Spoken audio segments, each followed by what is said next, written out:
All right, well, tonight our fun adventure is we're going to Bobby MacKey's to do their haunted tour. So before we head over there, Mom's just going to give you some history and some of the ghost stories of the place, because there are a lot of them. We didn't want to read it once we get there because for two reasons. One, we have no idea if they just like grab you and go. And two, we didn't want any paranormal activity to get pissed because we're talking about it. So we figured we'll read it before we leave, and then we're going to do all kinds of videoing while we're there. So we'll see the things that we're going to talk about. So just basically, every good ghost story comes with its own origin. I don't have my glasses on. And Bobby MacKey's music world is no different. In 1850, the land that now belongs to MacKey's was home to a huge slaughterhouse that supplied most of the northwestern and Kentucky and Cincinnati with beef.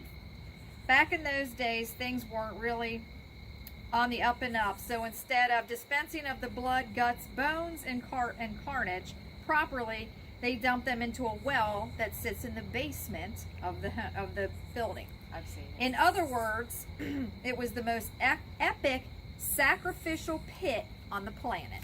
And they call it the portal to hell now. That's next. In the 1890s, 1890s, the slaughterhouse closed for unknown reasons, and that's when they say a local satanic cult moved in. If you know anything about Satanists, you know that there was a good possibility that there were some babies, virgins, and or animals sacrificed in the dark To the Dark Lord. to the Dark Lord. Probably and maybe that happened. The next part of the legend is a little less speculation and a lot more tragic. In 1896, 22-year-old Pearl Bryan's body was found decapitated in a field on the property. Pearl had been pregnant at the time of her death. Her boyfriend, a dentistry student named Scott Johnson, and his fellow Jackson. And his fellow classmate Alonzo Walling had attempted to conduct an abortion on their own. For obvious reasons, the procedure went very wrong, and after Pearl died, they removed her head with the hopes of throwing the police off the chase. Both men were killed for their crime, and Alonzo vowed to hunt the land indefinitely before he died. They were both hanged. And I feel like that's the story that I hear, like she's in the bathroom or something. So maybe that's where they tried to do the Abortion. failed abortion. For years, the building sat abandoned until the 20s, when the land became the home to a speakeasy called the Primrose. The secret bar and casino became a popular Cincinnati mobster. Became so popular, Cincinnati mobsters came sniffling around. Here, you read it because I can't see it. It's reading spots. I don't have my glasses on. And when the owner, Buck Brady, refused to sell the building, the staff saw their fair share of threats, fights, and attempted murders. By the late 50s, the building had yet again become another bar called the Latin Quarter.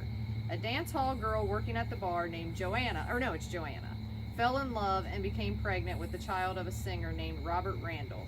When her father discovered what had happened, he had Randall killed, and so Joanna poisoned him and took her own life beside the well that had once been the repository of so much blood. So in the well in the basement. So what this is, in the basement of the place, there is a poem written on the wall. Still to this day, it's supposedly there. And some think that Joanna wrote that for her lover. So that's what that page is. So do you want me to read the poem? Nah. By 1978, the building has been witness to every form of death imaginable on a constant basis. So when Bobby Mackey bought the building and turned it into a music hall, it was no surprise that strange things began to happen. There's been sightings of full-bodied apparitions, including the headless ghost of Pearl Bryan. It is impossible not to experience touches, the movement of furniture, banging, screaming, jukeboxes that turn on and off by themselves, and an uncountable number of paranormal events. Much of the activity occurs around the well, or the portal, which many believe has transformed over the years into a gateway to hell. Often people will hear the sound of deep growling coming from the depths of the well. Most people refuse to even be in the area of the well because it has such a strange effect on people. If all of this hasn't scared you away yet, you're in luck. Because we're taking you on a tour of it. You don't have to read that. All right. So if this isn't scary enough, we will be taking you on the tour with us. Yep. To show you what it's all about, because we are allowed to take voice recorders, we're allowed to take videos, we're allowed to take whatever we want on our tour, and we will take lots of video and we will piece it together for you. The other thing is, if you want to know a little bit about it, there is a book, Hell's Gate, that's actually written by one of the paranormal investigators that went in. Now you want to read that, because this paranormal investigator, he's a popular person, basically said that Bobby MacKey's is one of the most haunted and demonic places that he has ever stepped inside. So the quote from his book is, in 20 years of psychic investigations into ghosts, hauntings, poltergeists, and demonic-like possessions, I have never encountered a more malevolent or destructive case than that which I experienced at Bobby MacKey's Music World in Wilder, Kentucky. Doug Hensley in Hell's Gate has taken on the formidable and dangerous task of telling the story. Through his eyes can be seen the images of the dark side of human nature and how collective evil insidiously breaks down the spiritual protection of those who challenge it naively. This is a very convincing story, but more than that, it is a nightmare of the real. And we are heading into it. See you soon.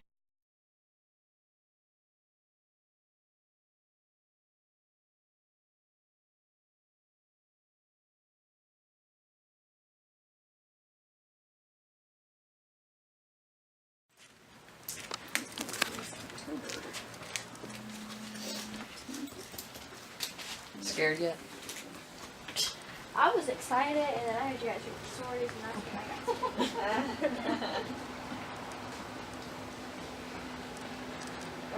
I got You scared the hell out of me. You came out of that door. I wasn't expecting it.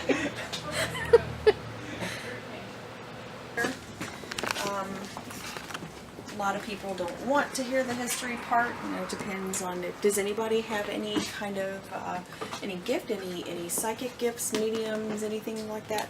No. I'm pretty much a psychic. Are you? All right. So we'll see how much you know then. All right. So you guys have probably seen the shows Ghost Adventures. I heard you guys talking about that. Ghost Hunters. All of those shows have been here. A lot of the evidence that you see on these TV shows, well, all of the evidence is real. It is real evidence that they've received. You just got to understand that they're here for about 4, sometimes 5 days or longer. They have several different cameras set up that are running 24 hours a day, every day that they are here. So they have hundreds of hours of footage that they have to go through. So what you see during these half-hour, 1-hour shows, that's the footage that they get, or the evidence that they get during those hundreds of hours of, you know, what they have to go through. So it can be pretty boring, but when things do start happening here, it can get pretty crazy, pretty creepy, just kind of sometimes off the charts, sometimes it's a little quiet, but so a lot of the history here not only has to do with, you guys have probably heard of the well, you know, where the young lady's head was supposedly put down the well. You guys may have heard some of the stories of one of the, you know, one of the showgirls that committed suicide here. But you're also going to hear a lot of other stories that you don't hear as much on TV. So this part of Kentucky, Newport area, back in the late 1800s all the way through the right around 1850s or so, was actually very big with organized crime activity, the mob. As a matter of fact, down in Newport there is a restaurant or a club called the Syndicate. The family of that club used to be, again, very big with organized crime back in the day. So this building was actually a dinner club, a very upscale, high-end dinner club owned and operated by the mob. It was originally called the Primrose, owned by a guy named Buck Brady. And again, Newport itself was huge with dinner clubs and casinos and things like that. So a lot of the well-known entertainers from back in that day, the Rat Pack, Frank Sinatra, all of those types of entertainers, Marilyn Monroe, Nat King Cole. As a matter of fact, Nat King Cole actually he performed here several times.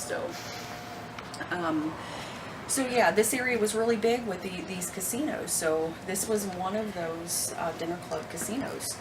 And so again, we think a lot of the paranormal activity that we have going on here has a lot to do with that as well. You know, Hollywood kind of portrays the mob to be, you know, violent people, and from some of the stories that we've heard that have been passed down through the years, they were in fact pretty violent. So now, again, this was owned by Buck Brady. It was originally called the Primrose. If you don't mind, can you? Oh, I'm sorry. I'm just trying to trying to see you. It gets a little bright after a minute. So yeah, it was owned by Buck Brady, called the Primrose, and he operated this building for several years, did really well, was making really, really good money. So the Cleveland chapter of the mob, known as the Cleveland Syndicate or the Cleveland Four, they heard about this area, how well they were doing. They wanted to come down. They wanted some of the action. They wanted some of that money. So their head guy, Red Masterson, got into a little bit of a feud with Buck Brady. He wanted to take over this building. He wanted this club. So they actually got into a shootout in the streets of Newport.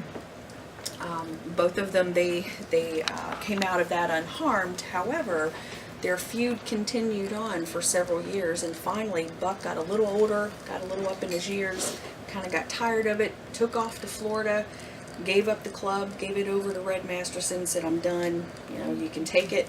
And as soon as he moved to Florida, they ended up finding him dead with a shotgun blast to the head. Oh, wow.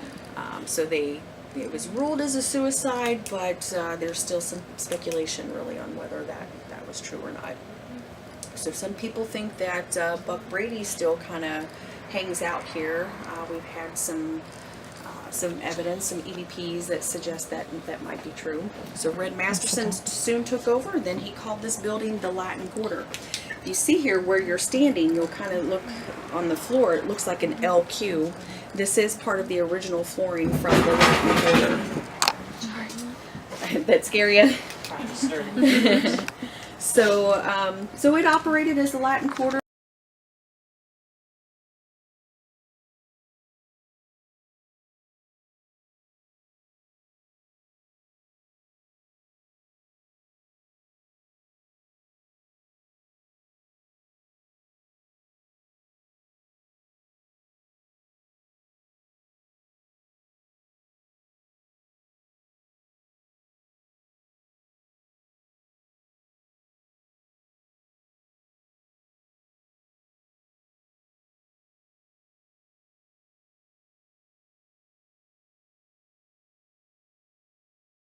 Patrons, men, like one guy in particular, Men's restroom. as the bar was closing, very little people left here in the bar. He claims that he was the only one back here in the men's restroom. Claimed that he also was hearing growling noises coming from back in here, and he claims that the trash can actually lifted up off the floor and was kind of tossed toward him. Oh, man. The guy came running out, you know, from back there. But now we've also had some claims of seeing like a misty figure walking out of one of those walls back there and walking into another. There used to be a hotel attached to this dinner club.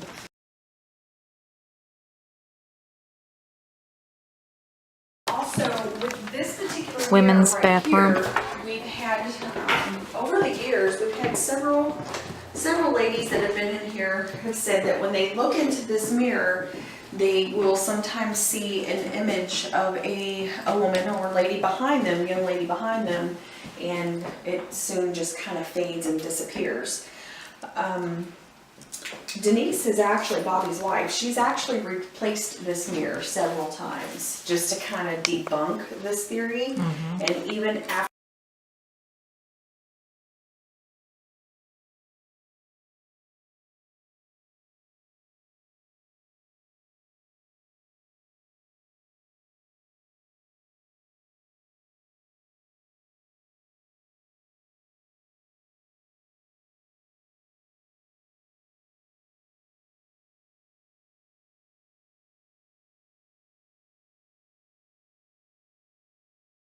EVPs of children, well, a lot of people think, well, who's going to be afraid of a kid? It's actually kind of sad and creepy, but the theory is that yes, anything demonic will portray itself to be something that you would trust, that you wouldn't be afraid of.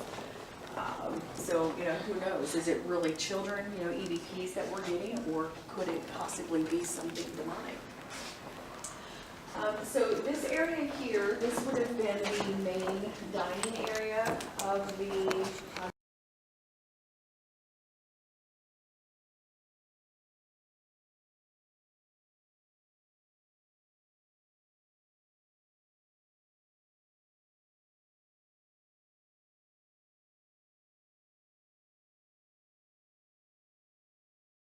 Did your mom teach you not to do that? Oh my god, did your mom teach you not to do that? Like you're seriously acting like you're yoga. I taught her how to read.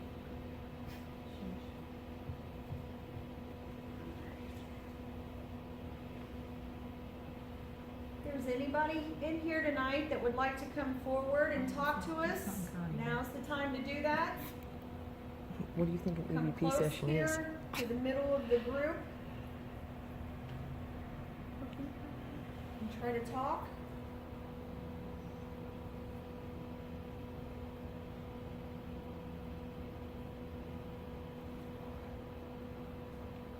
If you are here, can you make a very loud noise for us somehow to let us know that you're here?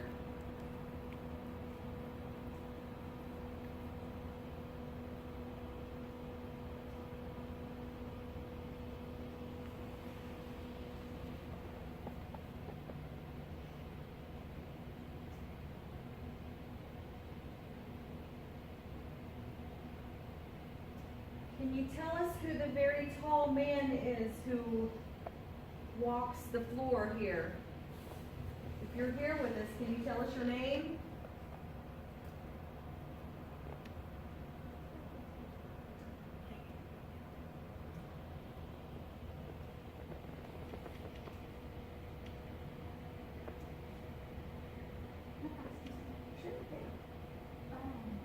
We work with a guy who also he's in the paranormal investigating group.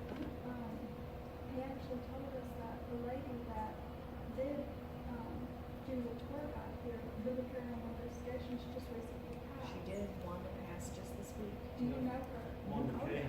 So she was with the same. Yeah. No, she hasn't done the tours here for several years. Okay. She stopped doing them here. From what I understand, she would never really elaborate too much, and Bobby and Denise wouldn't either. But from what I understand, there was some kind of a disagreement, maybe a falling out of some sort, and so she stopped doing the tours here, and so she opened up her own. She had like a shop where she would. Was that Wanda Kay? Wanda Kay. Oh, she passed away? She just passed away. Oh, this that's week. She sad. sure did. Yeah. I went to her She shop had a couple cancer. times. Yeah. Now, she claimed, after talking to her several times, she had claimed that one of the reasons why she, again, wouldn't elaborate too much, but one of the reasons why she stopped doing the tours is she felt that this place made her sick. Yeah. So yeah, she fought cancer for it's been about a year and a half, 2 years or so, that she struggled with cancer. Yeah, so she just this last week. So you just told us that before we set this week. Yeah. You know, she had passed, so I. Yeah, she was here. She did it for quite some time. Yeah, we knew Wanda very well. But again, Bobby and Denise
turn this off?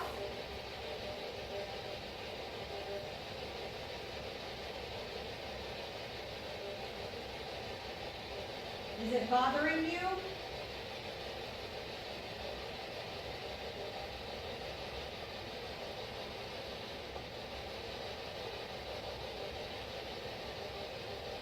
Goodbye.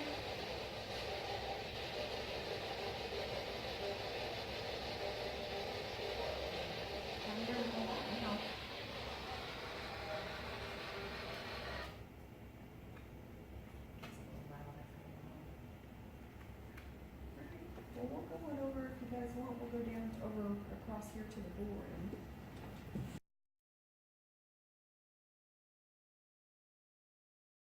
Reaction was to look over to see if the two guys that were on her tour were still over in that area. Quickly glanced over, confirmed that they were still there, and then looked back here to where this guy was sitting, and as soon as she looked back, he was gone. And she said this was all within a matter of, 3 seconds or so.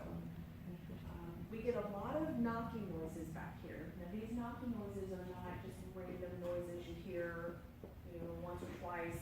These knocking noises are repetitive and they come in a pattern. And for some reason, they tend to kind of focus in and around this pool table in this corner here. So I had a priest here for one of my tours. It's almost been 2 years now. And so these lights that you see back here, I can't just go to the wall to flip a switch and turn these on. I actually have to go back to the breaker box because the electric is turned off back here. So as the priest and I were walking around, we were standing right about here, and the priest was actually looking in the direction of that exit sign, and I'm looking in the direction of here, and he and I are talking.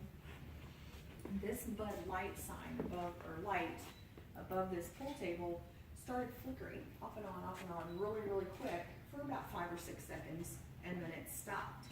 Again, I can't, you gotta go and flip the breaker switch, so I've never seen that light or any of the other lights around here do that. And then the light that you see on above the stage right now, that stays on all the time. As soon as this light stopped flickering, that light above the stage turned off and it did not come on for the rest of the night. So that was just one of the few things that kind of happened when this priest was here. So we had quite a bit of activity that night, and as soon as those lights started flickering, Father Mike, he's like, this definitely something that is not wanted here. He felt a little threatened. So we get a lot of knocking noises in this area.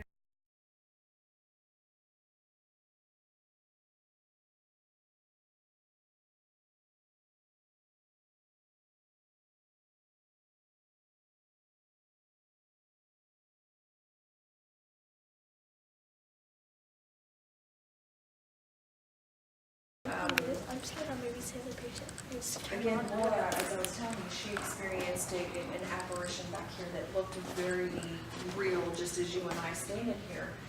But Is that what you're she thinking? had a group of 2 guys that were here, and they were actually very There's some close guy to the standing end over of there their in a white tour. sweater. And they were actually standing back in the monster room in the area where Carl had his exorcism.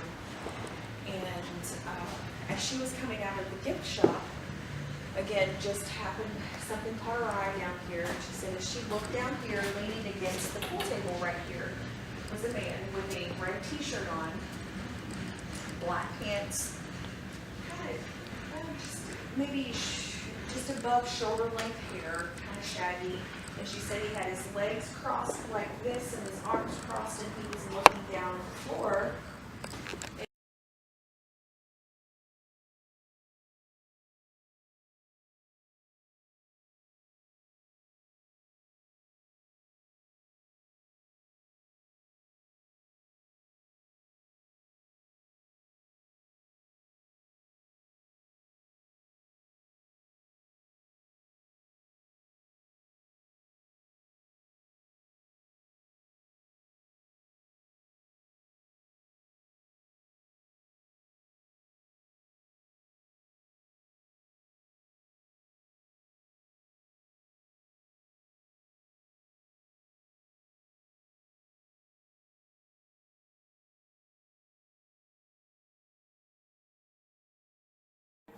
Where's his bed at? It's all that stuff's Oh, on. it's on the Yeah. way in it. Yeah, they pretty much got rid of all that.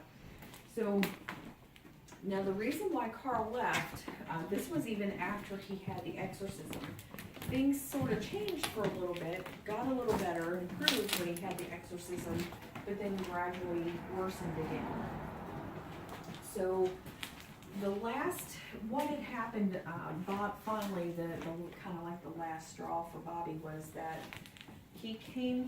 Bobby came here to the club, of course it was during the week and the club was closed, to find Carl nude, passed out, and wrapped up in a tarp down in the ballroom. When he finally was able to wake him up and he woke up, Carl didn't remember anything about how he got there, any details, what had happened. And again, wasn't quite himself. Again, I think this is Bobby all said dust. many times I think that this is all dust. his voice would change, his demeanor, he See just all this? wasn't him, was not himself, and that is really when Bobby's like, you know what, Carl, this is just not good for you, you've got to get out of here. So, very soon after he did finally move out of his apartment, his health began to improve. He was an alcoholic. He stopped drinking, started going to AA meetings, kind of, better in his life. He was still estranged from his family. The only family he had was Bobby and all the employees here. So he did much better until about a year before he passed away. Again, something happened. He really wouldn't talk a whole lot about it. He just said that he was visited one night, and after that, he declined and he started drinking again, and then very soon after that, got sick and passed away. So, again, something, happened again in his life where,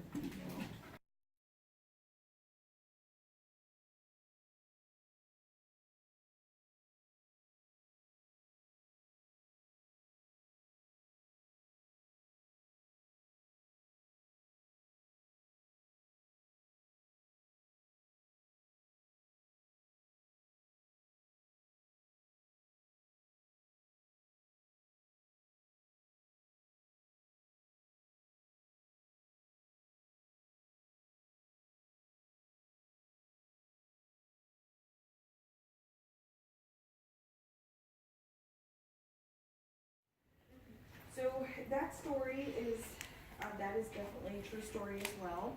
We do have death certificates, newspaper articles, investigative reports, all that sort of stuff to kind of back that up. So the story with Pearl, she was a young lady from Indiana, would visit this area with her family.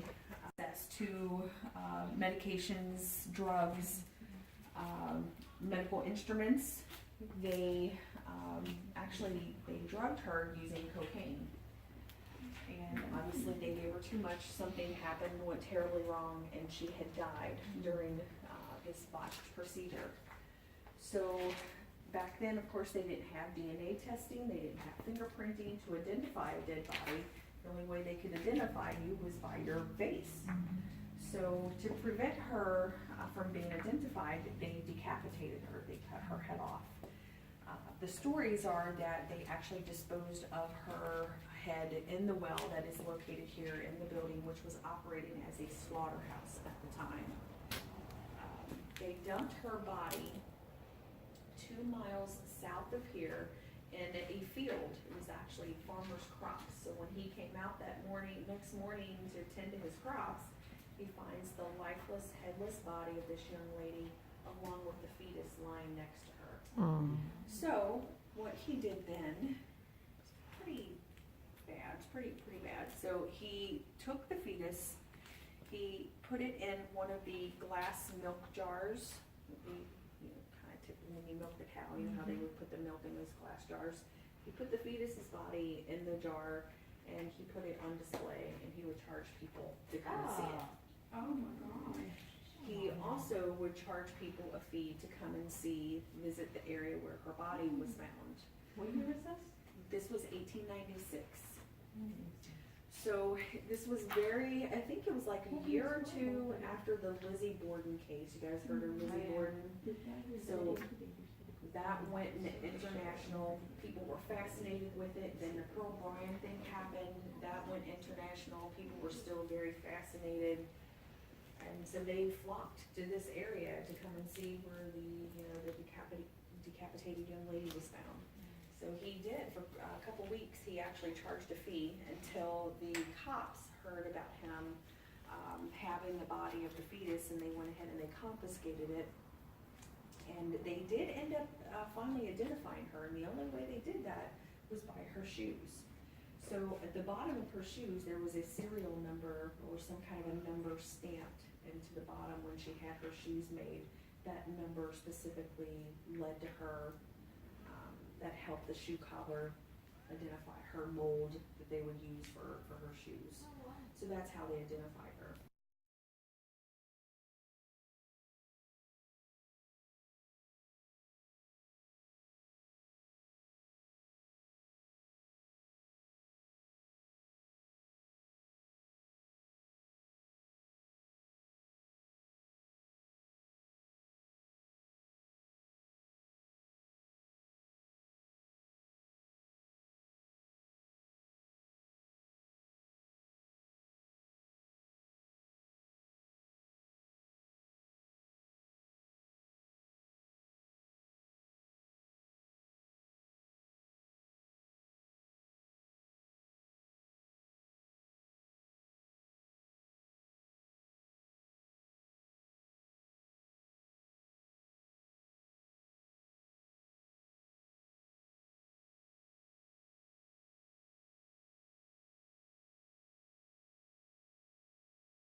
As the years kind of passed on, people had passed away, and the old man kind of felt a little more comfortable, giving some stories away. And so he told Bobby that they would use this trapdoor not only for when they would get raided by law enforcement during Prohibition, they'd bring down their barrels of alcohol. He jumps up and he runs out, and of course I'm like, what's going on? What's the problem? He's like, I swear something just grabbed my leg. And I'm like, well, pretty sure it probably did after, what you've been doing.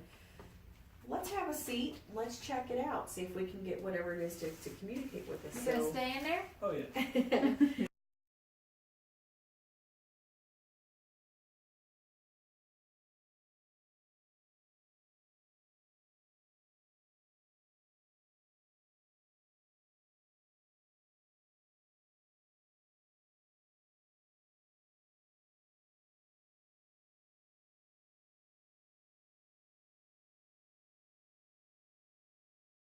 Sometimes you'll see right out this window. Now we've tried to debunk this. So the lights that we see they travel from right I to don't think left anybody's in here. a lot of times. So we thought, well, maybe it was passing cars' headlights. So we tried to go out and recreate this, and we've never been able to recreate these lights that pass through here. Sometimes Can they you go show me right to something left, else in here? sometimes left to right, but they're large, very large lights, and it's really crazy to see it.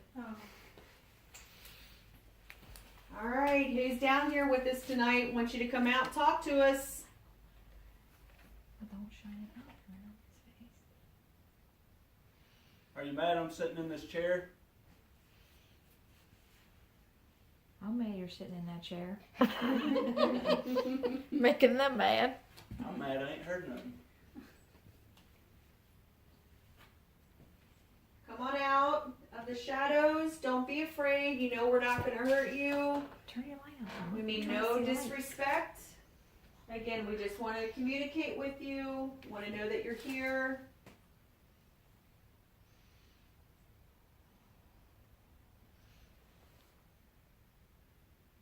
Would you mind please talking with us tonight? Where are you going? Just video this way.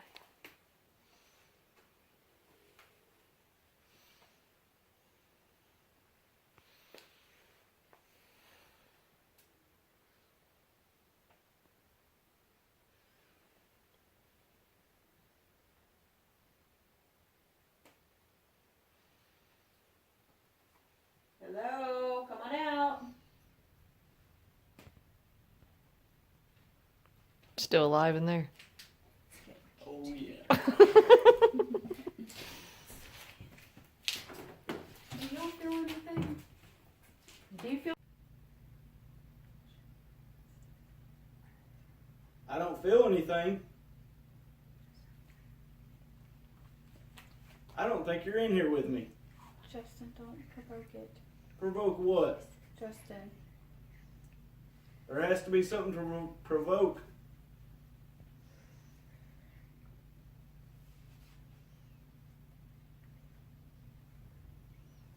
What's your name?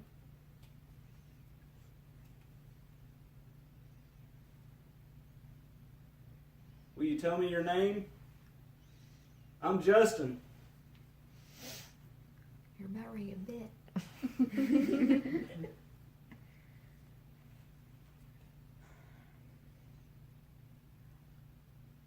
I don't think you will bite me. Oh my gosh. Please stop. Stop what? Justin.